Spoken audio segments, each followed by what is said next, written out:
Welcome to Alan Wake, the story so far. Whether you've played Alan Wake before and want to refresh the story in your mind, or maybe you're completely new to Alan Wake and you're looking to cross the story, you, my friend, you're in the right place. Seeing as Alan Wake 2 is just around the corner, without further ado, let's begin. Our story starts in one of two places. Firstly, in the 1970s with a poet by the name of Thomas Zane. But, for the sake of continuity and story flow, we'll start with our protagonist, Alan Wake, and we'll circle back to Thomas Zane later on. The game begins with Alan speeding down a winding road at night, when all of a sudden, he hits a man. Alan, completely shocked, gets out of his car to check on the guy. But, the guy's dead. Shaken, Alan looks around only to see the man has disappeared, gone without a trace.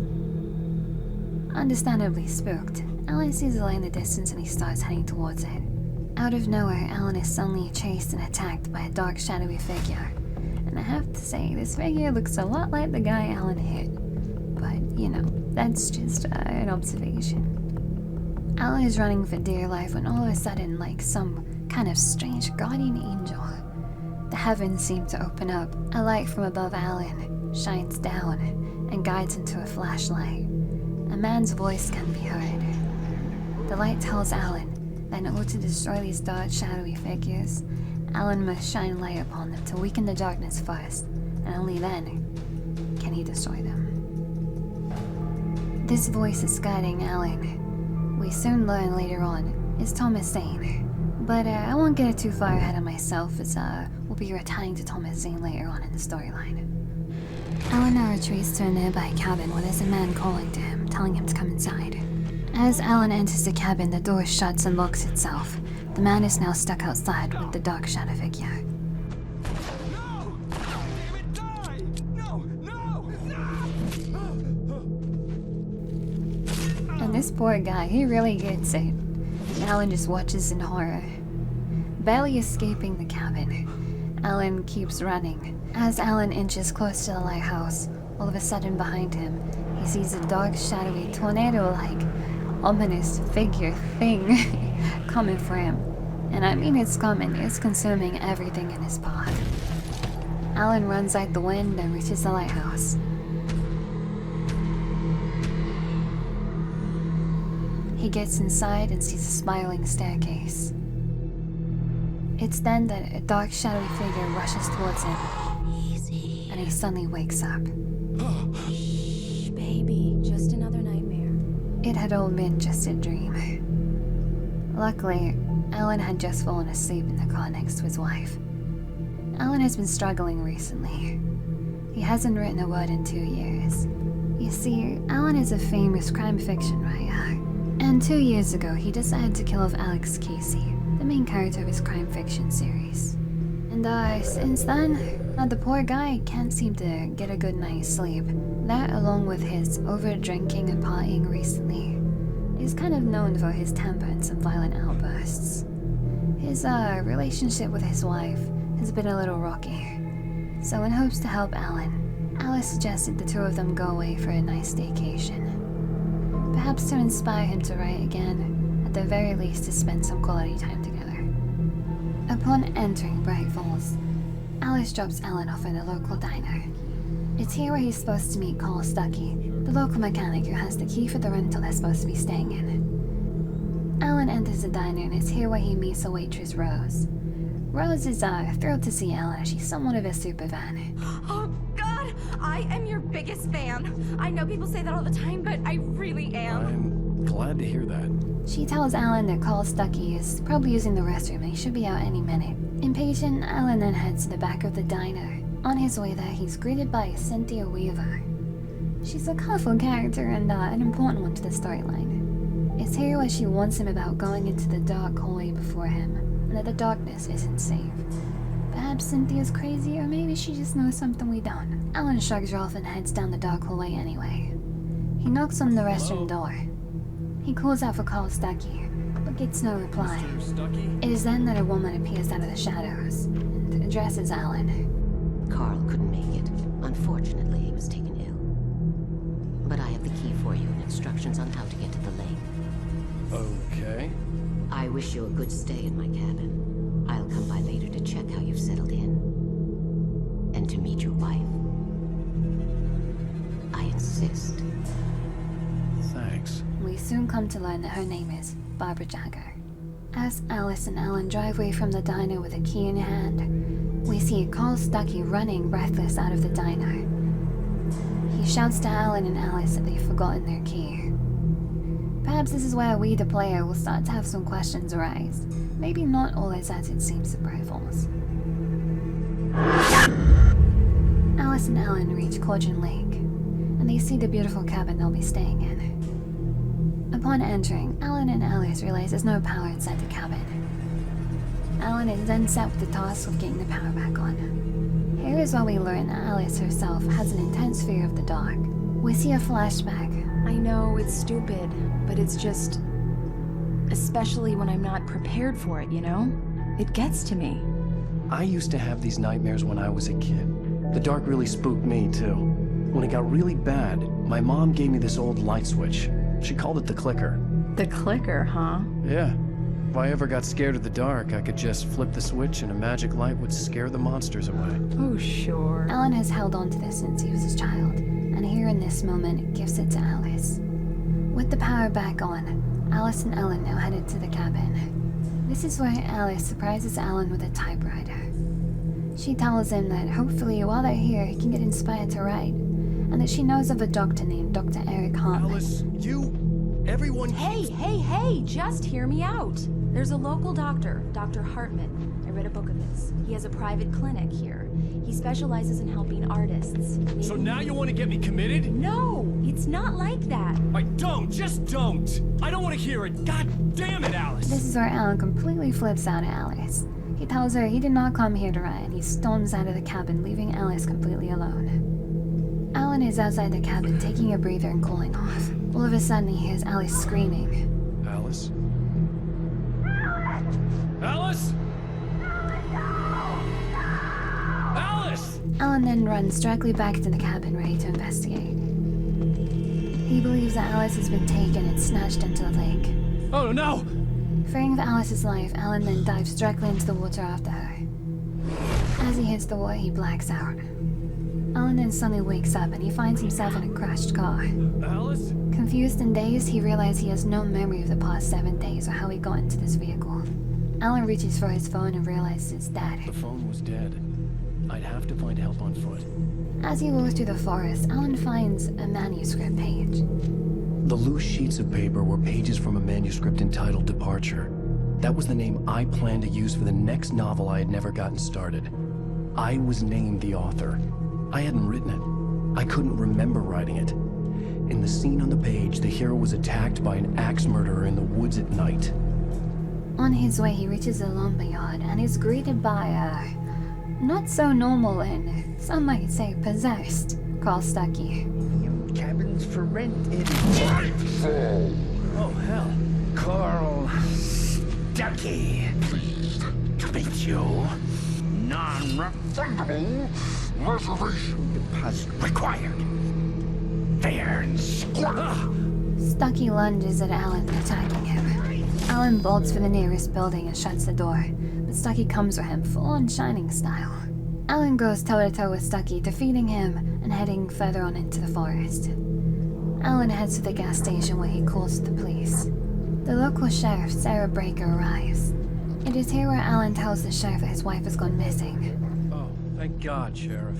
Sheriff Sarah Breaker, you are... I'm Alan Wake, but listen, I was in a car crash. My wife, Alice, she's missing. Calm down, Mr. Wake. We were staying in a cabin on the island, on Cauldron Lake. There's no island on Cauldron Lake, not since the big eruption in the 70s. Please, I can take you there, okay? You look like you've taken a pretty bad knock to the head. We'll figure this out. Please get in the car. We'll swing by the lake and then we'll go to the station, okay? Have you seen Stuckey, the guy who owns this place? I realized I couldn't tell her what had happened in the forest. She wouldn't have believed me. Alan gets in the car with Sheriff Breaker and she takes him to Cauldron Lake to show him that there in fact is no cabin at the lake. It hasn't existed since the 1970s volcanic eruption where it sank. Alan comes back to the station with her where she gets a local doctor to look over him. How you feeling? Alan lies about any symptoms of concussion, and the doctor instructs him that Sheriff Breaker will like to speak to him in her office. Sheriff Breaker charges Alan's phone for him. It's then that Alan gets a call from an unknown number. Excuse me, I need to take this. Alan takes the call and heads out of the sheriff's office. Hello? Alan, please help me. Alice? Stop talking to the phone. This mysterious caller claims that he has Alice, and he tells Wake that if he ever wants to see Alice again, he must meet him at a place called Lover's Peak. It's here that Barry enters the scene. Barry is Alan's best friend and also his agent. Barry enters the police station gung-ho and takes Alan out of there after Alan had somewhat of a violent outburst and punched Dr. Neil Hartman. Convinced by this kidnapper, Alan then heads to Lover's Peak. On the way, he battles hordes of these shadow figures known as the Taken. Upon arriving at Lover's Peak and meeting the kidnapper, him and Alan battle it out against more Taken. Once they defeat them, the kidnapper tells Alan that he has a request if he wants to ever see Alice again. The kidnapper demands that Alan must bring the manuscript to him completed in 3 days, otherwise he'll never see his wife again. What ensues is somewhat of a cat and mouse chase between Alan and the kidnapper, but finally, he catches up with him. This is where the kidnapper confesses and tells Alan that he never had Alice in the first place, and he was just doing what he was told. It is here that Alan sees a flash of Barbara Jagger. All of a sudden, the dark presence is back and hurls both Alan and the kidnapper into Cauldron Lake.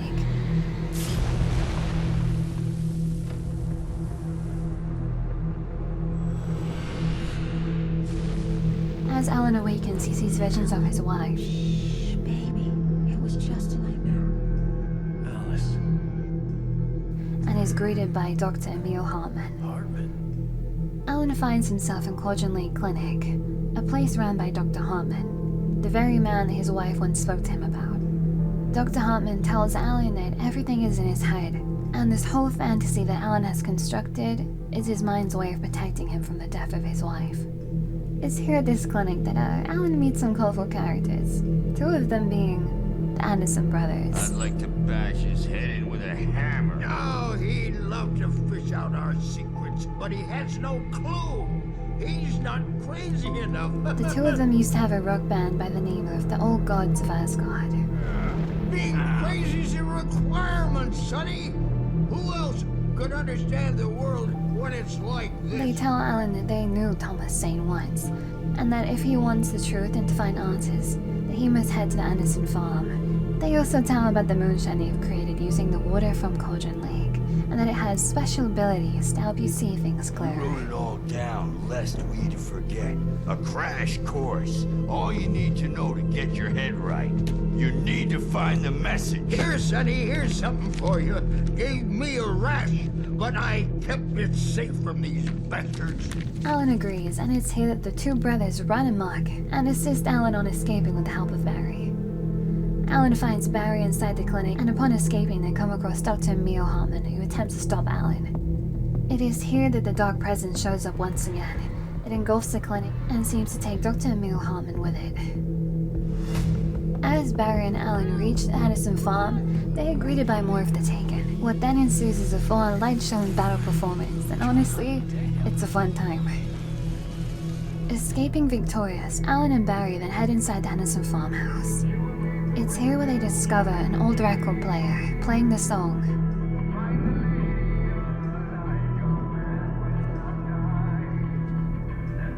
The song tells them that in order to defeat the darkness, Alan needs to find the Lady of the Light. Okay. We need to find Cynthia Weaver. We'll stay here for the night and head back to town as soon as it gets light. Alan and Barry decide to take it easy for the night and kick back. Together they enjoy some of the Anderson brothers' moonshine. Maybe a little bit too much. Barry and Alan fall asleep, but as Alan drifts off, the moonshine puts him in a dreamlike vision state.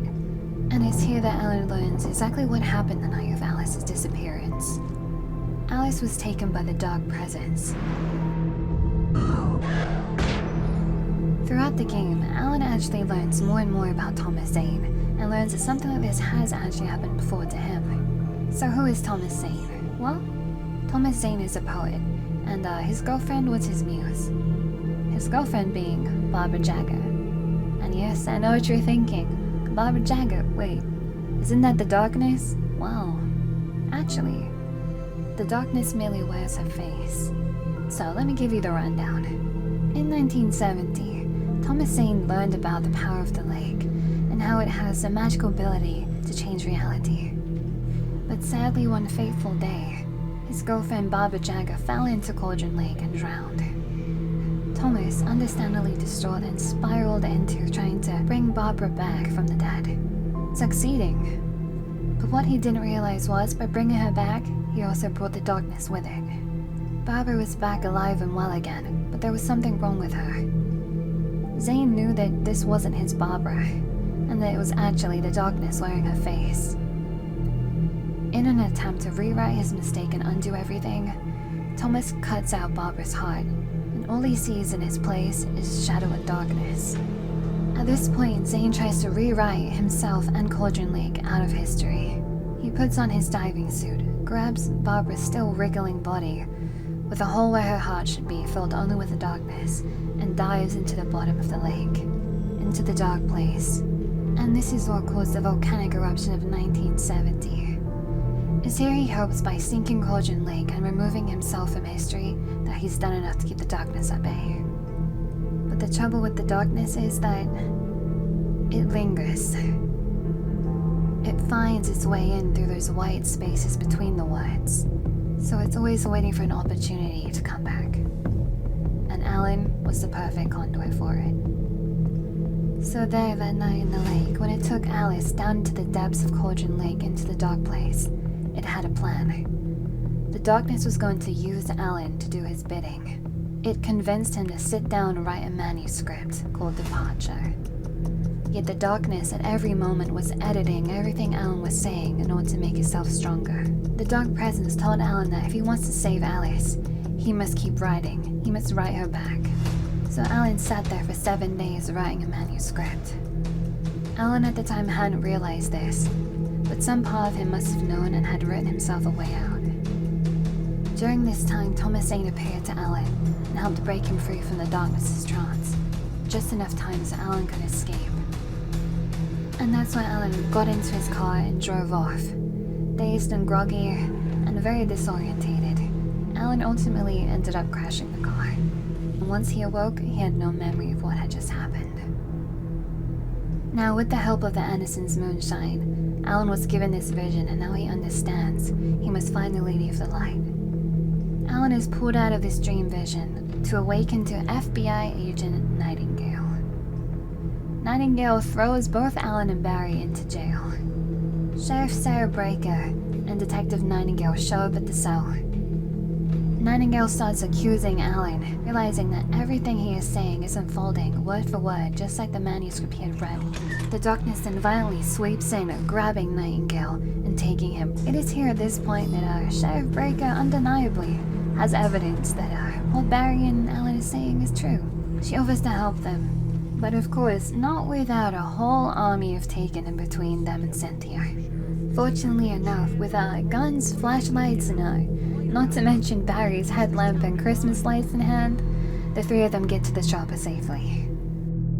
The three of them reach Cynthia Weaver, and she tells them all about Thomas Zane and how she knew him. She even admits that she had a crush on Thomas Zane once upon a time, and how it's been her duty ever since to take care of this special little shoebox that Thomas Zane once owned.